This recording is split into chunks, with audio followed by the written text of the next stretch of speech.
নান্টু আমাকে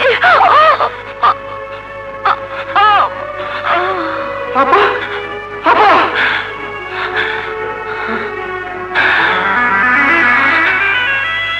রক্ত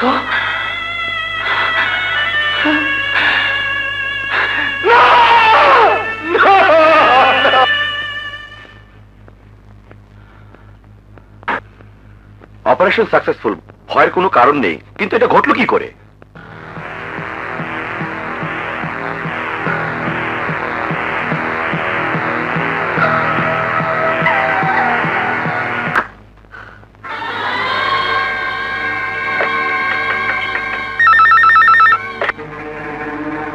হ্যালো, দিচ্ছি। লায়ন, রিনা। হ্যালো, কি বলছো? হ্যাঁ বিশ্বাস করো, এইমাত্র এখান থেকে গেল। নাজমা, একটু ধরো। এসব কি শুনছি? নাজমাকে ভয় দেখিয়ে এসেছে? অসম্ভব ব্যাপার। এতদিনে নাজমার মৃতদেহ ম্যানহোলের ভিতরে পচে গলে পোকার খাদ্য হয়ে গেছে। কিন্তু ও বলছে ও নিজে দেখেছে, ভীষণ ভয় পেয়েছে। এ নিশ্চয়ই নাজমার ভাইয়ের কাজ। কাউকে মৃত নাজমা সাজিয়ে পাঠিয়েছিল রিনাকে আতঙ্কিত করে কথা বের করার জন্য। ব্যাপারটা যাই হোক, রিনাই এখন এই কেসের একমাত্র জীবিত সাক্ষী। আর আতঙ্কিত রিনা তোমার মতো প্রেমিকের চেয়ে নিজের জীবনটা রিনার কাছে অনেক প্রিয়। রিনা, শোনো ডার্লিং, তুমি ঘর থেকে কোথাও বেরিও না। ঠিক সন্ধ্যায় আমি আসব, তোমাকে এমন জায়গায় নিয়ে যাব যাতে আর কেউ তোমার খোঁজ না পায়। ওকে? আচ্ছা ঠিক আছে। রাখি।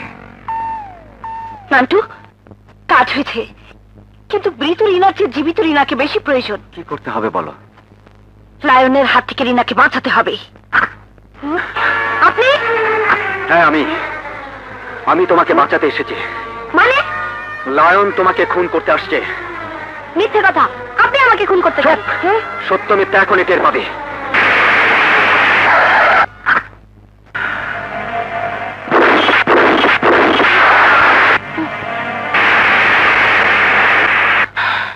এসো, দেখো। আপনি আমার জীবন বাঁচিয়েছেন, আমি আপনার কাছে কৃতজ্ঞ। আরে কি করছো? ব্যাস ব্যাস, ওভাবেই থাকো। আমি তোমাদের কটা ছবি তুলি, তোমাদের ভালোর জন্য।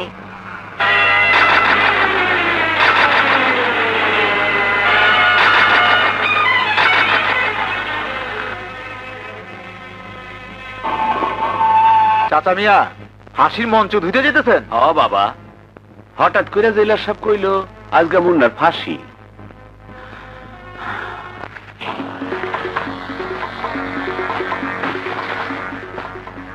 নান্টু, আজ শেষ দিন, একটু পরেই সন্ধ্যা হয়ে আসবে। এই রাতের মধ্যে আমাদের সব কাজ শেষ করে ফেলতে হবে। কিন্তু আসল ছবিটা তো এখনো উদ্ধার করা হলো না। আমি একটা প্ল্যান করেছি, আর তার মূল দায়িত্ব দিয়েছি রানীর ওপর। তুমি দোয়া করো আপা, আমি দায়িত্ব ঠিক মতোই পালন করব। আমি কি ওর সাথে যাব? যাবো আমরা সবাই, তবে কৌশল হবে ভিন্ন। এই, কোথায় যাচ্ছ?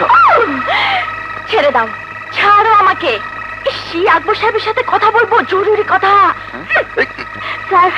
আরে রানী, আমার হোটেলের হারিয়ে যাওয়া সুন্দরী ডান্সার। স্যার, স্যার, ও আমাদের শত্রু। না না না না, আমার ভাই ওই নান্টুর প্রেমিকা। আমি আমার ভুলের প্রায়শ্চিত্ত করতে এসেছি। ওই শয়তান নান্টু আমাকে ধোঁকা দিয়েছে। সে এখন হোটেল লাইনের নর্তকী রিনার সাথে প্রেম করছে। বাবা, ছলনা করার জায়গা পাওনি? হ্যাঁ, আর ওই রিনাকে তো আমি নিজের হাতে খুন করেছি। এবার তুমি কি উদ্দেশ্যে এখানে এসেছো তাই বলো। আমি আপনাদের উপকারের জন্য এসেছি। রিনা মরেনি, সে এখন শয়তান নান্টু আর তার বোন নাজমার কাছে আছে। মিথ্যে কথা। নাজমাও নেই, রিনাও নেই। নাজমাকে খুন করেছি আমি, আর রিনাকে খুন করেছে লায়ন নিজের হাতে। আমি বলছি ওরা দুজনেই বেঁচে আছে, আমার কাছে তার প্রমাণ আছে। প্রমাণ দেখাও, কি প্রমাণ আছে? এই দেখো, আমি শয়তান নান্টুর সঙ্গে কি অবস্থায় ওদের দুজনে ছবি তুলেছি।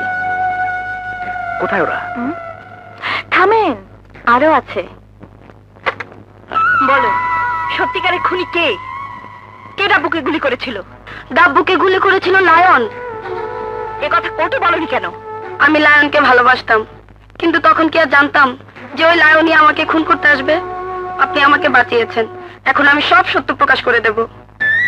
সত্যি বললে তুমি বেঁচে যাবে, কিন্তু লায়ন যে ডাব্বুকে গুলি করেছে তার কি প্রমাণ? লায়ন ডাব্বুকে গুলি করার সময় আকবরের ছবি তুলেছিল, নেগেটিভ সহ সেই ছবি তার কাছেই আছে। আকবর সাহেব, একই উদ্দেশ্য নিয়ে একসাথে আমরা কাজে নেমেছিলাম, আপনি আমার সাথে বিশ্বাসঘাতকতা করেছেন। স্বর নামিয়ে কথা বলো লায়ন, ভুলে যেও না এটা আমার রাস্তা না। নিজেদের মধ্যে ঝগড়া না করে ঠান্ডা মাথায় কাজ করুন। নাজমা ম্যাজিস্ট্রেটের সঙ্গে, পুলিশের সঙ্গে, জেল কর্তৃপক্ষের সঙ্গে সব ব্যবস্থা করে ফেলেছে। ফাঁসির আগের মুহূর্তেও যদি প্রমাণ হাজির করতে পারে তাহলে মুন্না ছাড়া পেয়ে যাবে। হ্যাঁ, সে যে নির্দোষ তার সঠিক প্রমাণ দিতে পারলে ফাঁসি স্থগিত হয়ে যেতে পারে। রিনা ওদের হাতে আছে, তার সঙ্গে ছবিটা যদি ওরা পেয়ে যায়। ছবি ওরা কোথায় পাবে? নেগেটিভ সহ ছবিটা আমি এই মুহূর্তে চাই। আকবর সাহেব, এই সংকটের সময় নিজেদের মধ্যে বিরোধ না করাই ভালো। এই ছবি আর নেগেটিভটা নিয়ে আয়।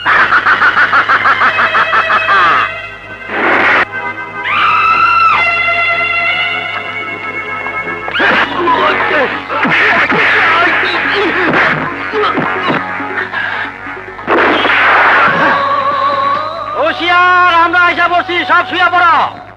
ও, তোমার ল্যান্ডে শুয়াইতে বসো। কেউ চালাকি করবে না। লায়ন, তুই আমার স্বামীর বাবা মা বোনকে হত্যা করেছিস। তুই ডাব্বুকে হত্যা করে আমার স্বামীকে ফাঁসির আসামি বানিয়েছিস। আর আর তোর তো পাপের শেষ নেই আকবর।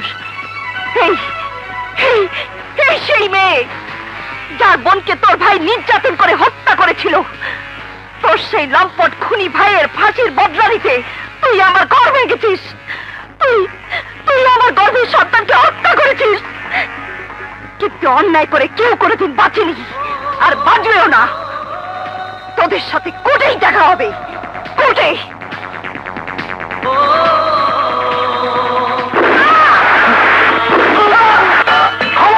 না, তোমরা যাও, আমি আমার পাপের শাস্তি পেয়েছি। প্লিজ যাও।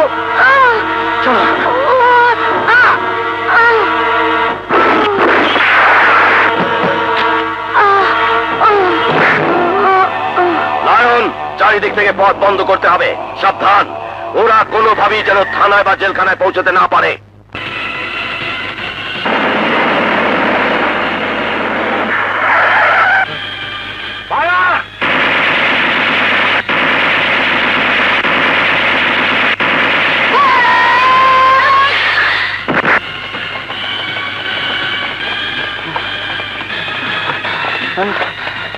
আর 1 ঘন্টা সময় বাকি আছে। দুলাভাইকে বাঁচাতে হলে যে করে হোক জেলখানায় পৌঁছাতে হবে। চল।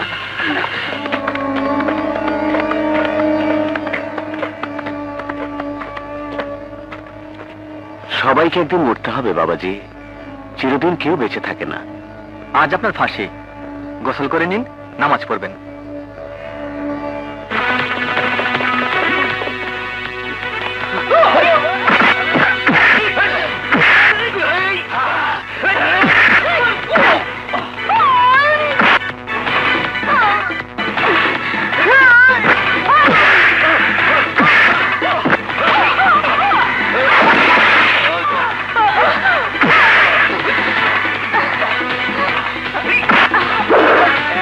দিলে 3 টাকা পাইবেন, তবে চোখে দেখবেন না। আয় ফকির বেটা, 2টা মেয়ে একটা ছেলেকে যাইতে দেখছো? হ্যাঁ, 2টা মাইয়া একটা পোলায় ঘরে যাইতে দেখছি। শোনেন, দৌড় উপরে থাকিয়ে না, ধরতে পারবেন না। ঘরের ভিতরে আছে।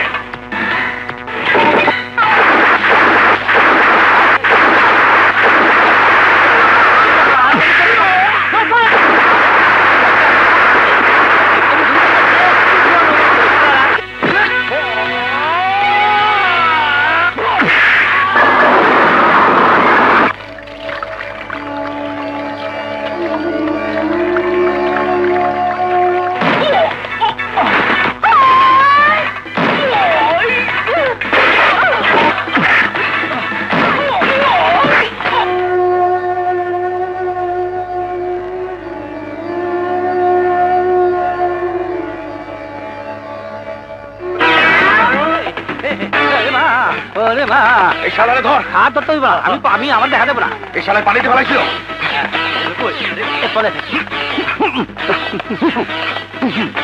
বাবা বাবা আমার দেখে না, বাবা আমার দেখে না।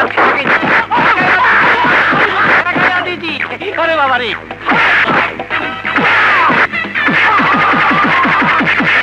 ওস্তাদ তুমি তো সময় নাই, চান্দুর আমাকে ছেড়ে দাও।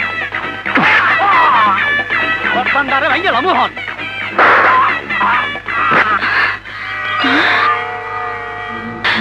চল ওই পুরো মার্কেটের ভিতর দিয়ে চলে।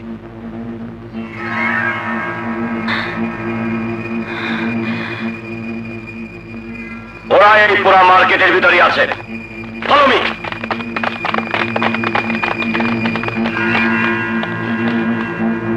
তোরা উপরে যা, তোরা এদিকে যা। কুইক!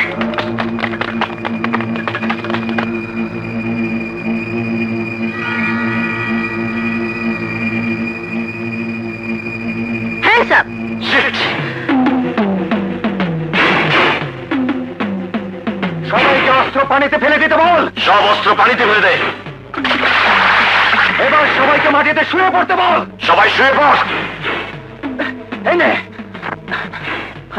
8 ঘন্টা সময় বাকি আছে, আবার তোরা যা। কিন্তু তুমি আমার কথা পরে ভাবিস। আরে দুলাভাইকে বাঁচা। যা।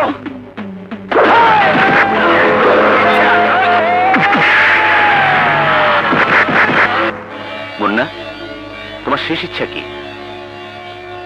কিছু খেতে ইচ্ছে করে? কিছুই বলার নেই তোমার? যদি পারেন স্যার, আমার হয়ে সবাইকে জানিয়ে দেবেন, পৃথিবীর কোনো স্বামী যেন স্ত্রীর উপর মিথ্যে সন্দেহ না করে, কোনো স্বামী যেন স্ত্রীকে ভুল বুঝে তার উপর অত্যাচার না করে। চলুন।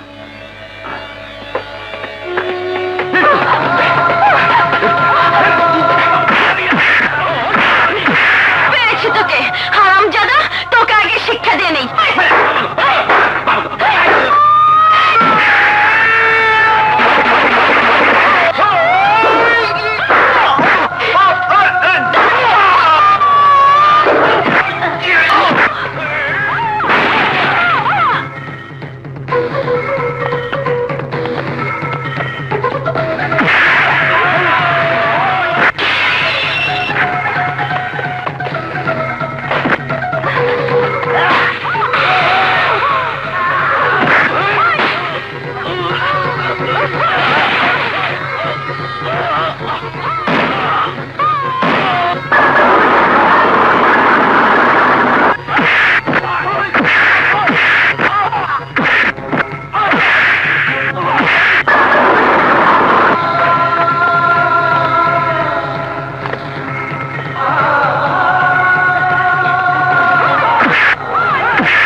আর মাত্র 2 মিনিট বাকি, যে করে হোক এই ওয়াল টপ করতে হবে।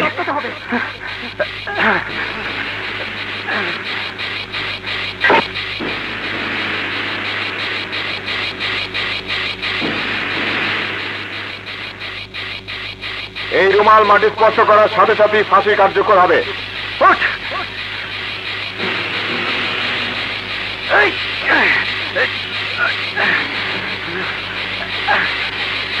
বাবা রেডি?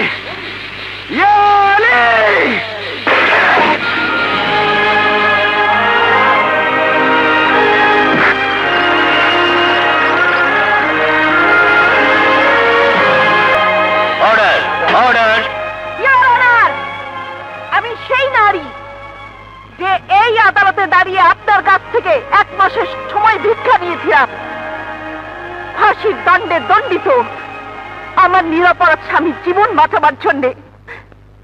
মাত্র 1 সেকেন্ডের ব্যবধানে জীবন আর মৃত্যুর মাঝখান থেকে আমার স্বামীকে আমি ফিরিয়ে এনেছি।